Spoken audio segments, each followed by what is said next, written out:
누가복음 3장 1절에서 14절까지의 말씀. 디베료 황제가 통치한 지 15해 곧 본디오 빌라도가 유다의 총독으로 헤롯이 갈릴리의 분봉왕으로 그 동생 빌립이 두레와 드라고닛 지방의 분봉왕으로 루사니아가 아빌레네의 분봉왕으로 안나스와 가야바가 대제사장으로 있을 때에 하나님의 말씀이 빈들에서 사가랴의 아들 요한에게 임한지라. 요한이 요단강 부근 근처에 와서 죄사함을 받게 하는 회개의 세례를 전파하니 선지자 이사야의 책에 쓴 바 광야에서 외치는 자의 소리가 있어 이르되 너희는 주의 길을 준비하라 그의 오실 길을 곧게 하라. 모든 골짜기가 메워지고 모든 산과 작은 산이 낮아지고 굽은 것이 곧아지고 험한 길이 평탄하여질 것이요 모든 육체가 하나님의 구원하심을 보리라 함과 같으니라. 요한이 세례받으러 나오는 무리에게 이르되 독사의 자식들아 누가 너희에게 일러 장차 올 진노를 피하라 하더냐. 그러므로 회개에 합당한 열매를 맺고 속으로 아브라함이 우리 조상이라 말하지 말라. 내가 너희에게 이르노니 하나님이 능히 이 돌들로도 아브라함의 조상이 하시니라. 이미 도끼가 나무 뿌리에 놓였으니 좋은 열매 맺지 아니하는 나무마다 찍혀 불에 던져지리라. 무리가 물어 이르되 그러면 우리가 무엇을 하리이까? 대답하여 이르되 옷 두 벌 있는 자는 옷 없는 자에게 나눠줄 것이요 먹을 것이 있는 자도 그리할 것이니라 하고 세리들도 세례를 받고자 하여 와서 이르되 선생이여 우리는 무엇을 하리이까 하매 이르되 부과된 것 외에는 거두지 말라 하고 군인들도 물어 이르되 우리는 무엇을 하리이까 하매 이르되 사람에게서 강탈하지 말며 거짓으로 고발하지 말고 받는 급료를 족한 줄로 알라 하니라. 아멘.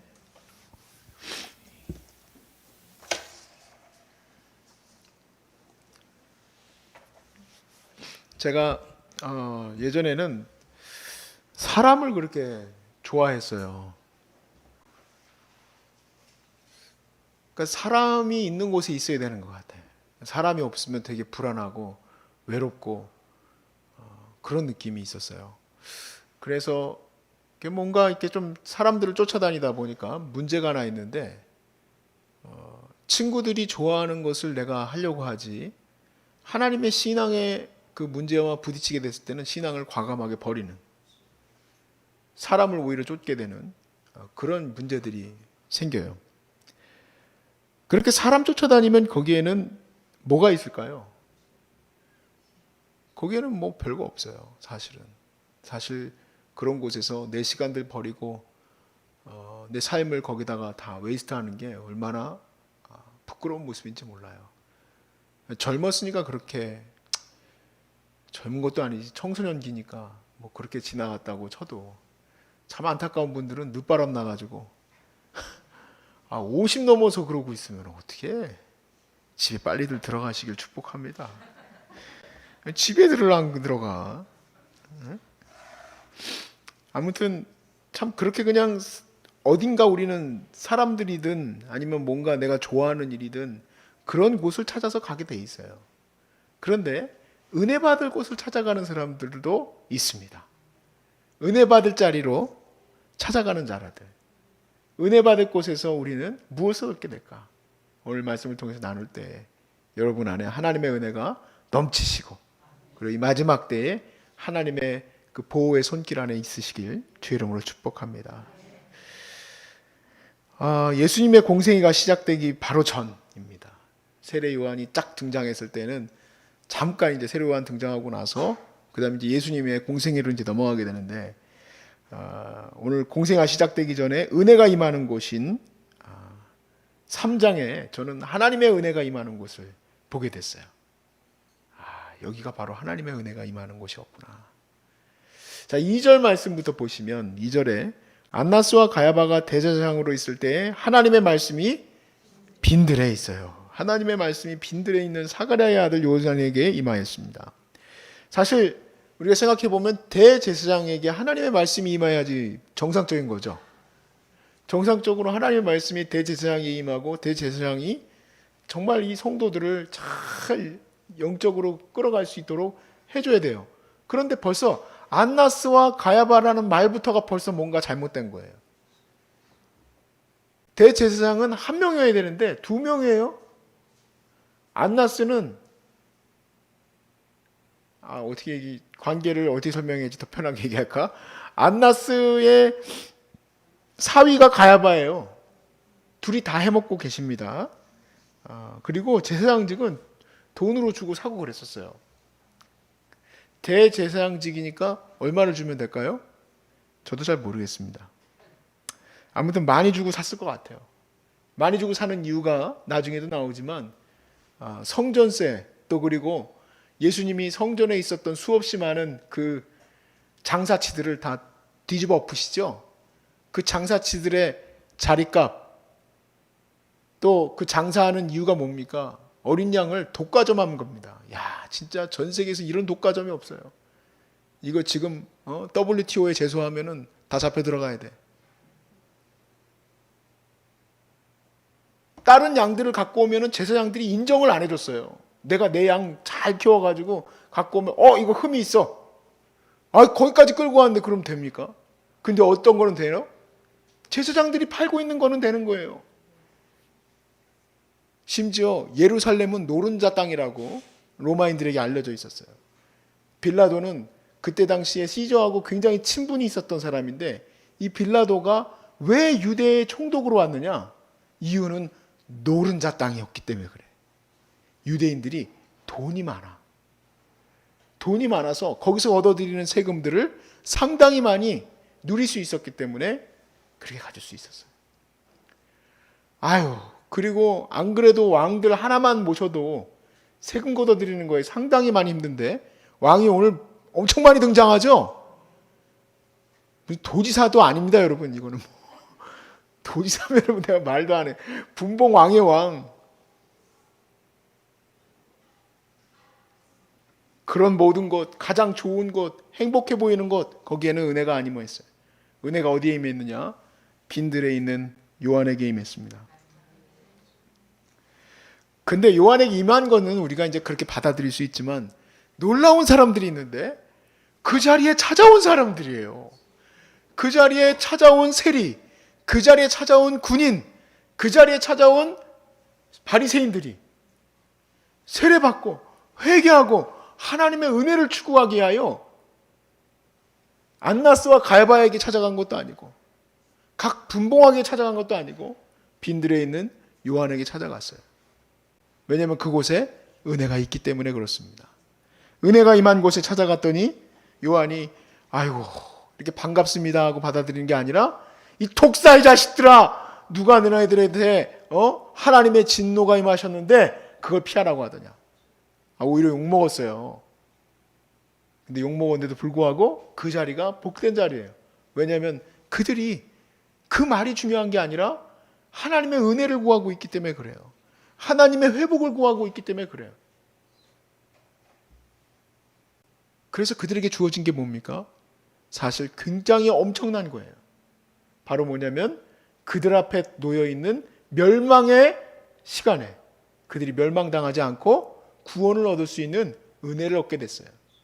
구원을 얻을 수 있는 은혜를 얻게 된 그러한 과정은 무엇일까? 그들이 예수 그리스도를 믿게 되었을 때예요. 여러분, 예수님은 티토 장군에 의해서 AD 70년에 멸망할 것을 얘기해 주세요. 그리고 어떻게 할지에 대해서까지도 자세하게 말씀해 주셨어요. 예언해 주셨어. 너희들이 이 성을 둘러싸는 일을 보거든 다시 성으로 돌아가면서는 안 된다. 이 성으로 돌아오지 말고 다 도망가라. 산으로 도망가든지 도망가야 된다. 근데 실제로 68년쯤에 AD 68년쯤에 성이 포위가 되고 나서 한번 이게 풀리게 돼요. 포위가. 왜냐하면 로마에 내란이 일어났기 때문에 그것을 풀어놨다가 다시 돌아오게 되는데 이때 유대인들의 마음은 교만의 하늘을 찔렀어. 이거 봐라. 하나님이 우리를 지켜주시지 않았냐. 그래가 더 많은 이들이 예수님이 하신 말씀과 상관없이 더 많이 그냥 멸망당하는 일에 그냥 그 자리에 있을 수밖에 없었죠. 즉 우리는 그냥 은혜의 자리, 주님께서 우리를 사랑해 주시는 그 귀한 자리, 연초마다 우리가 이렇게 기도하는 자리 찾아가지 않습니까? 제가 보니까 요즘에 이제 기도원에 그렇게 찾아가시는 분들이 좀 있는지 잘 모르겠어요. 별로 요즘에 그런 거 잘 안 하죠. 제가 어렸을 때만 해도 기도원이 아주 그냥 미어 터졌었는데 연초에 하나님께 기도하고 모든 계획을 하나님과 좀 세워나가기 위해서 그렇게 했는데 지금은 다들 스키장 가나 봐. 근데 그 자리가요, 그냥 단지 가가지고 종교적인 감흥을 얻기 위한 자리가 아니에요. 우리가 어디든 내가 연초에 뭐 기도원을 가든 아니면 내가 뭔가 교회에서 내가 이번 연도를 위해서 내 자녀들과 내 모두를 위해서 40일간 기도하리라. 40일간 철야하리라. 40일간 금식하리라. 뭔가 이런 것들을 잡는 사람들은 그냥 단순히 은혜 받기 위한 것을 넘어선 거예요. 바로 뭐냐면 이 마지막 때에 우리가 멸망하기 일해서 보호함을 받을 길이라는 얘기예요. 지금 우리는 이것까지 이어지지를 못해요. 그냥 우리는 그냥 은혜 받고 마는 줄 알아요. 사실 지금 이 시대는 종말의 시대고 말세에 와 있기 때문에 하나님의 진노가 우리의 목전 앞에 와 있어요. 그래서 이때에는 우리가 반드시 하나님 앞에 회개하고 하나님의 거룩한 길로 나아가려고 힘을 써야 돼. 근데 문제는 뭐냐면 우리가 얼마나 교만하고 악한지 하나님의 그 은혜의 길을 놓칠 때가 많아요. 그냥 단순히 한 방에 그냥 끝나는 거야. 한 방에. 왜 하나님의 진노가 이 세상 가운데 임합니까? 그 죄악 때문인데 내가 그 자리에 있으면 되겠습니까? 멸망의 심판을 받을 곳에 있어서 되겠습니까? 절대 안 되죠. 난 하나님의 보호하심과 하나님의 인도하심 아래에 있어야 되지 않겠어요? 이건 단순히 이 개연성에 의해서 세례요한에게 찾아왔던 자들은 결국에 예수님을 사랑할 수밖에 없게 되죠. 왜냐하면 세례요한은 예수님을 전하는 자니까. 세례요한은 내 제자가 되라고 얘기하는 사람이 아니에요. 세례요한은 예수님의 제자가 되라고, 예수님을 쫓아가라고 얘기하는 사람이에요. 나는 저분의 신들매도 감당할 수 없는 사람이라고 얘기하는 사람이에요. 그래서 이제 요한의 말씀을 따라서 예수님을 따라가게 되면은 그러면 그들의 삶은 어떻게 됩니까? 첫 번째로는 이제 30년 뒤에 오게 될, 이제 40년이죠.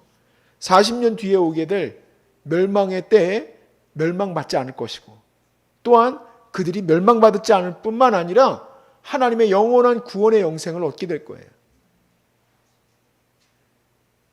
글쎄, 그 소문 듣고 세례요한이 회개의 세례를 준다더라, 빈들에서 세례를 준다더라, 그 말 하나 듣고 거기까지 찾아온 그들이 얻게 될 그 소득, 그 결과는요, 상상불허예요. 상상불허.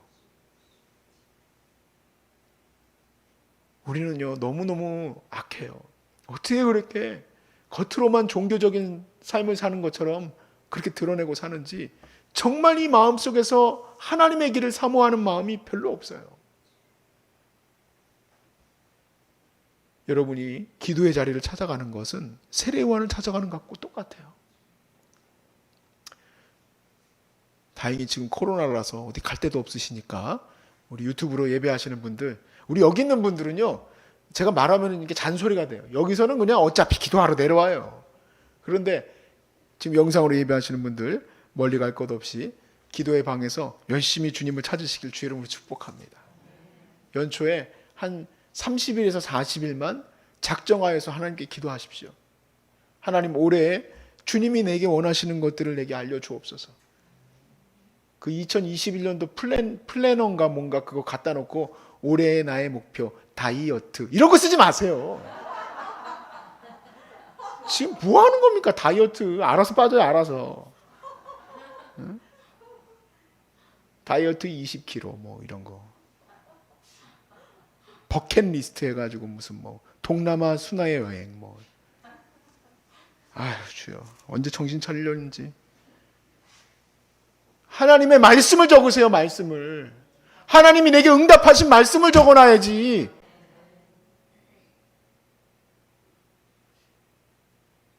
죄송합니다. 또 플래너에다 그렇게 써놨다가 또 뜨끔했겠다.